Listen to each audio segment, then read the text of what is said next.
Right, what's up, everyone? Thanks for tuning in. There's a ton happening in the MTR space or Microsoft Teams room space, and I've got a lot of videos that I'm going to be doing over the next several days. So if you find this stuff useful, go ahead and hit that subscribe button down there. First up, MTR on Windows. MTR Windows has had a huge, big update. I'm just going to bring up the release notes. Right, so first up, new Teams app on Teams rooms. This is exactly what it sounds like. It's the new Teams app, just like you have on your PC. The Teams 2.1, if you like, is actually now on the Teams Rooms on Windows console. There's not a lot of kind of UI changes or crazy funky things, but rest assured that should start to enable some workloads that weren't possible in the previous architecture or Teams 1 client. So Teams 2.1 is now on Teams Rooms.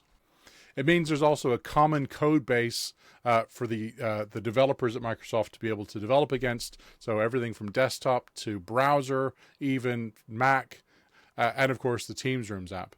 Teams on Android will also get the Teams 2.1 architecture anytime now, I think, as well. What this will also do is give you some performance benefits for those lower powered machines and also open up some other UI possibilities for a lot of the roadmap stuff that's actually coming in the very near future. Next up, zero-touch provisioning with Windows Autopilot and Pro Management Portal. So I'll do a video on this. I've got some notes and some bits and pieces. I just want to practice once or twice to make sure that I actually get the whole script and everything kind of well-baked before I do a video on it. But I will do a video on that very soon, maybe a companion blog post because there's a lot in it. The idea behind the zero-touch deployment and Windows Autopilot is you set up everything in Intune, you gather some information from the PC and enroll that in the Pro Management Portal. You kind of tie the two things together, and then if you've got apps or certificates or proxies or other things that you want to make sure, even things like the background, all the settings in your XML file, all that sort of stuff, it means that if you've got all that stuff that you want to make sure that you deploy on your Teams room before it's actually stood up and ready for users to get at it, it means you can do all that stuff kind of administratively as a template in the back end. Then on the actual out-of-the-box experience, you just hit next and a button or something like that. It actually downloads all the stuff from Intune based on serial number and all that kind of stuff because it's already enrolled. And then it goes and gets the updates, installs all the stuff that you've put in there, put the background, and actually signed into the account, all as part of that process. And within about 10 or so minutes or thereabouts, is some of the videos that I'm seeing or some of the notes I'm seeing are suggesting around the 10-minute mark or sub 15-minute mark, you'll actually have a fully up-to-date, fully imaged to your specifications Teams room that's signed in and ready to rock and roll. A big upgrade from what it was previously. I've had rooms take, kind of 3 days doing Windows updates and getting to a certain level, which enabled me to install the next Teams rooms app update, and then that one enabled the next Windows update, and so forth and so on.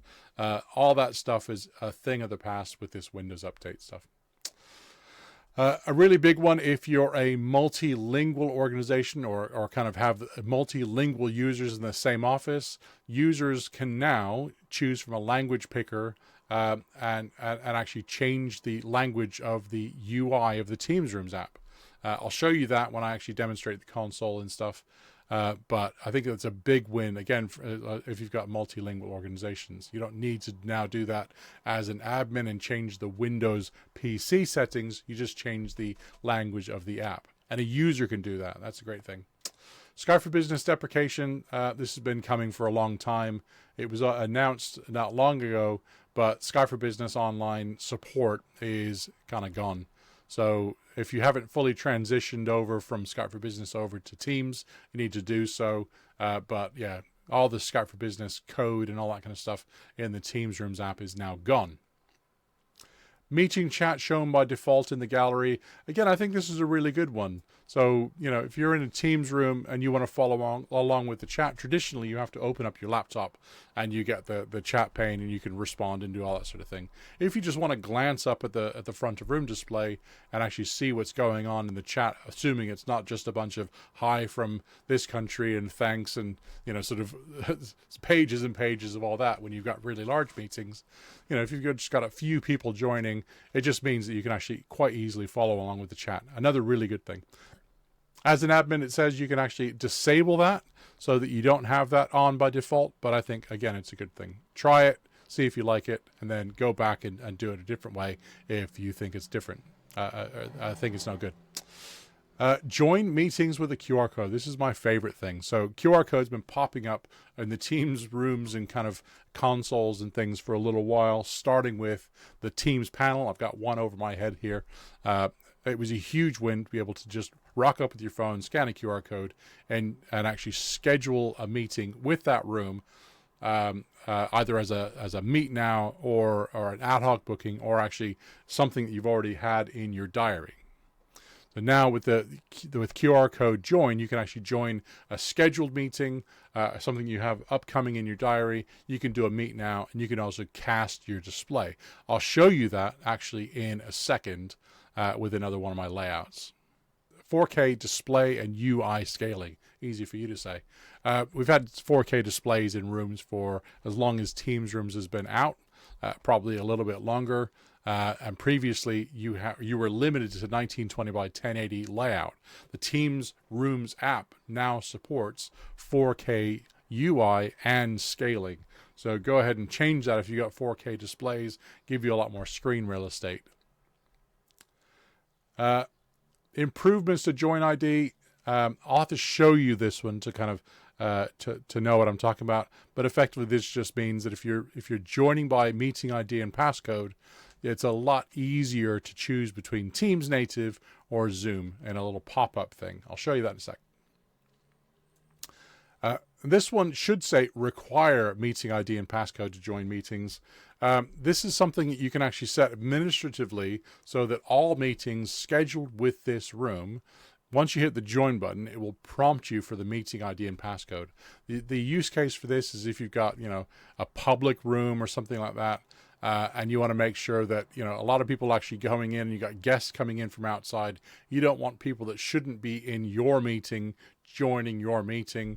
To be honest, I think a better iteration of this would be to be able to, for instance, set a flag on individual meetings so that meeting and only that meeting requires the meeting ID and passcode. But I think this is a good start. It also means, like a director's office or something that's also used as a meeting room when the director isn't about. It means that you can't join their, scheduled board meetings or something like that.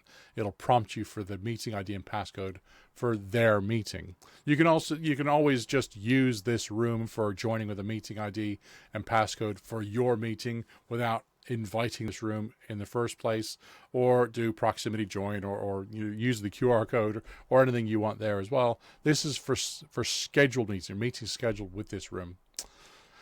End users can switch off IntelliFrame. Again, I'll show you this in the UI when I show you around. And then this is another really big one. I'll do a separate video on this because I think it's a really, really cool feature, particularly now in the days of Copilot and recaps and that sort of thing. Previously, if you wanted to do intelligent speakers, you needed one of three different brands. You needed a Sennheiser, an EPOS, or a Yealink. Basically, a really fancy big speaker puck with multiple specialized microphones that were able to pick people out, recognize their voice, and attribute their name to either the transcript, which is needed for Copilot and the recap, or the subtitles or something like that. If you want to attribute somebody's name, it needs to be able to recognize them.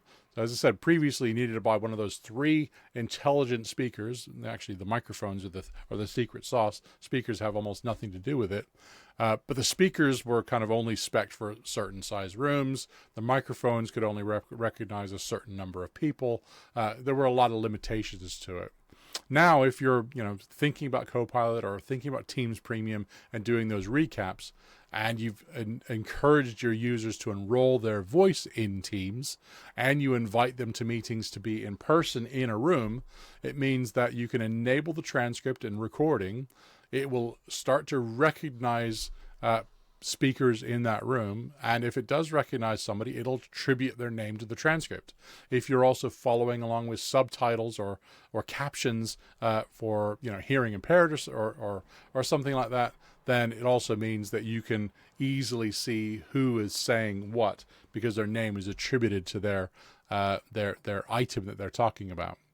Again, a huge win. If you're using Copilot, you can ask it questions. It'll tell you who said what, even the people that are in person in the room, because it recognized them. Another huge win for that. Right, let me go and, without further ado, show you the actual console. Right, so there you go. Here's the Teams Rooms console. It doesn't look a lot different other than the giant QR code.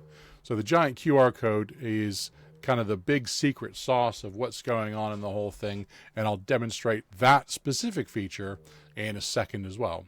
So nothing really new here. You've got meet now, you've got a call button, you've got the share tray, the join with the meeting ID passcode accessibility, and of course you got the more screen there. I'm just going to flip over to the more screen because all these buttons are over in the more screen. So again, meet now, call, share, join with an ID. So the first one that was in the roadmap list was join with the meeting ID and passcode. If you saw this previously, it's just a drop-down list, or it was just a drop-down list, and you choose between Teams as the default, or actually choose Zoom as the kind of alternate. So now if I want to join a Teams meeting, I could just press Teams. I can press next. It brings up the keyboard. Because I'm using a mouse, it won't bring up the keyboard. I can type in the meeting ID, the passcode, and press join. If I want to join a Zoom meeting, I can press Zoom and then press next. And there you go. There's that keyboard pop up. I'm just going to hide that. I put in the meeting ID, passcode, press join Zoom meeting, and that will join me in. A lot more clear, a lot more easy for users to be able to identify the type of meeting they want to join, either Teams native or Zoom using direct guest join using that meeting ID passcode. Another huge win, I think. Everything else is as it was, but this is that language picker. So now as a user, I can rock up, and without getting admin involved, I can choose between all the different Englishes or the different languages that are available on Windows. And then if I hit a language, it will actually change the UI of the console itself. Let's see, let's choose Espanol, Mexico. Actually, that will actually restart the Teams app. There you go. There you go. So it restarts the Teams app, and there you go. Everything is in Spanish. That's the I guess the Spanish word for languages, but at least the iconography kind of tells me what I can expect. And of course, if you've got some training material or something left in the room, you can actually train your users to figure out what's going on. So now I can hit that language thing, and I can come along and let's go back to English. Let's go for English UK. It's a lot of Englishes to choose from. There you go. Restarts just the Teams app, not the actual PC itself. And there you go. I'm back into the English. So again, another huge win, I think, particularly if you've got those multilingual organizations. Right, next up. So I've got my iPhone here, mirroring my screen on there. I'm just going to open up the camera app. Right, QR code. I'm going to press Teams, opens up the Teams app, and it gives me 3 different choices. So I've got the ability to cast content. If I hit that, it will actually kick me out of the mirroring app that I'm actually using to demonstrate this. So I'm not going to show you that, but it's a lot simpler and easier than trying to cache the credentials or cache the email address of the room, use Bluetooth beaconing or anything like that. Try and find a nearby room. Because I'm casting to this room using the QR code, it means it's just going to cast straight away without pressing go, without collecting $200. I've also got the ability to do a meet now, so that is an unscheduled meeting. Maybe I've found this room is actually free by walking past. I can dive into that room, press meet now on the QR code, and then I I will actually join the room and my iPhone in as a companion kind of experience. But I'm actually just going to press join for this scheduled meeting. So this is a meeting that I had upcoming in the diary. So I'm just going to press join. So there you go. So it actually joins, tells the room itself to join. It goes straight in, and there you go. I'm in the meeting as that companion experience. So on the console, I've got access to, everything that I had access to before, but also on the actual room, on the companion join on my iPhone, I've also got access to other things. So I've got the access to the chat, so I can start chatting in this room. I can use the people picker, add more people, add more rooms, that sort of thing. I can manage the meeting options, that sort of thing. I can also manage the people that are in the actual roster itself. Maybe I want to mute someone, kick someone out, that sort of thing. I can open up the share tray and actually share from my phone or actually start the Teams whiteboard. Of course, because I've got the Copilot license, I can also get at Copilot, which means right now if I hit the start for transcription and recording, there you go. So it's transcribing and recording this meeting. Now I can go and actually ask Copilot questions about what's going on in this room. And because I'm using an intelligent speaker, or actually any device that is an intelligent speaker, it will actually recognize that it's me in the room, and it will, add my name to the transcript. Of course, I've got more options. I can do things like lock the meeting. I can turn on the captions. I can add apps, open the notes and that sort of thing. Of course, I can just start recording. I can also get at the room controls. So this is another really cool thing. So again, if I'm not near the touch console on the table, it means I can open up this companion experience and drive the meeting as though I'm sitting at the console. So from here, I can turn off my video. I can mute my microphone. I can turn captions on or off. I can change the layout, volume, or anything that I want to from there. Press that. There you go. Turn the camera back on. There you go. That is that kind of companion experience. I can raise my hand. There you go. You can see I've raised my hand. I can send a thumbs up emoji, that sort of thing. Really good. If you haven't tried the companion experience, I urge you to go and try. A lot of people ask me for the ability to add multiple consoles to an MTR. Well, you don't really need multiple consoles if you've got the companion experience. It means if you've got an iPhone, iPad, or actually just joining from your laptop, you can drive that meeting from wherever you are in the room, even just sat in the back corner where you don't have an internet connection or kind of wired internet connection to actually even plug a console in. You can just join from your phone and drive everything from there.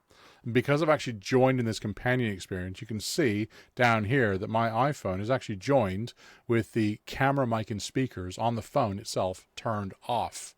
It means I'm not going to get that feedback loop or anything like that. This is just a remote kind of console experience that I can get at using the companion join. Right, so now that I'm in this meeting, I'm just going to go back and show you the full console and kind of ignore the actual iPhone thing and just show you around the actual UI itself. So of course I can end the meeting here. I can open up the share tray and you can see I've got HDMI if I had a laptop plugged in via HDMI, or I can start the Teams whiteboard. If I also had a content camera such as the Logitech Scribe, I could also then choose the content camera. I can mute my microphone. I can turn off and on my camera, volume control. You can see here I've actually got a chat like speech bubble. So this actually, with a little blue line underneath, signifies that chat is actually enabled on the front of room display. So it's kind of a sidebar on the right-hand side of the main screen. And I think that's a really big win. So I'm looking at it over here. The actual chat bar is on the right-hand side of the display. If I want to, I can turn that off. There you go. That's hiding the conversation. I can see it's disappearing. but I think it's a really good thing to turn it on or keep it on. Again, admins can choose to have this disabled by default, and then users would have to go in and enable this if they want to per meeting.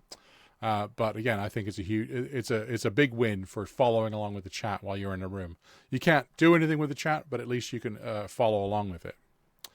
You can also see down here that the meeting is encrypted. I've also got a little signifier there to say that the transcription was started and by whom, how long the meeting's been going on. Of course, I can raise my hand, so I got a dedicated raise my hand button. It used to be hidden inside the reactions, but now I can raise my hand. I can also, if I want to, I can click on that and lower someone else's hand. There you go. It's actually lowered their hand. I can spotlight or pin, that sort of thing, participants. I can get out the reactions and send a laughing emoji to show everybody how kind of happy I am in this meeting. And of course, I can change the gallery, together mode, front row, that sort of thing. If I've got content in the display, or I actually enable front row, I can do further tweaks like have the raised hands pane on the left hand side and so forth and so on. But what I wanted to show you is in here. So if I open up the camera pop-up, you can see the camera that I'm joining from is over here. This is kind of behind the scenes of what's going on, green screen and a bunch of other stuff around me. Yeah, so if I had multiple cameras, I can go here and choose between multiple cameras. I can enable and disable far end camera control. That was that remote control experience you saw. And then I've also, and in fact, there's also a companion app for doing PTZ while joined into a meeting. Just going to open that back up again. But this is what I wanted to show you. This is the IntelliFrame cloud. So this is the ability for me as a user to toggle this off. So if I don't want to be sending cloud IntelliFrame, where Microsoft is, carving up the dumb cameras video into a 2x2 grid of people around the table, I can disable this and override it with, maybe some other intelligence, or use the remote control, or use a pop-up kind of camera control app or something like that. It means I can override it and actually choose the video kind of image that I send to the far end. If I disable this, it means that users can't consume it. If I leave this enabled, then users actually have this on by default. They can choose to turn that off if they just want to see the raw video feed of the camera and not let Microsoft's Cloud IntelliFrame skew the view or show them a different kind of a view of the actual space. This big open space down here, I'm hoping in the fullness of time will be filled with additional useful things.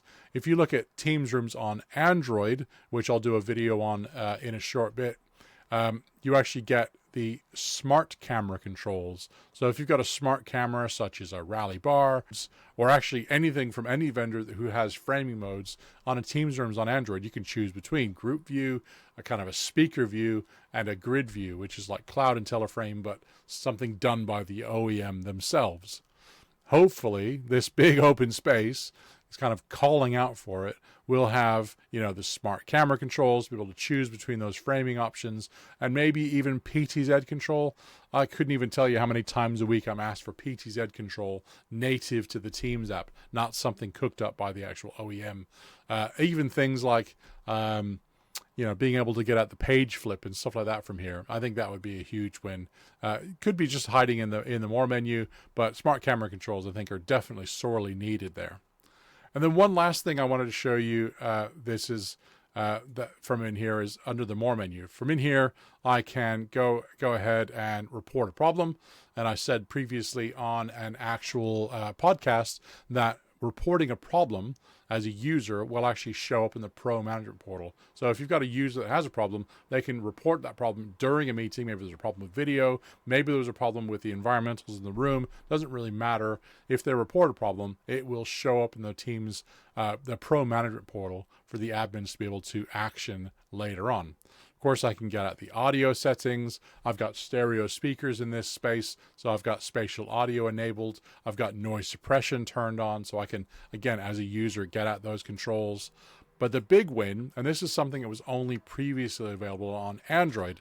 This is something one of my customers has been asking me for a long time on Windows, is when you join a meeting for the first time, if it's a Meet Now meeting or even a scheduled meeting, and maybe you don't have your laptop or your phone with you, if you want to get at the meeting info, you've got two chances. On a Meet Now meeting, it brings up a splash screen over the front of room display, temporarily at least, and shows you all that meeting info. As soon as you join someone else in or share your screen or change the view or something like that, that splash screen goes away and you can't get at that information.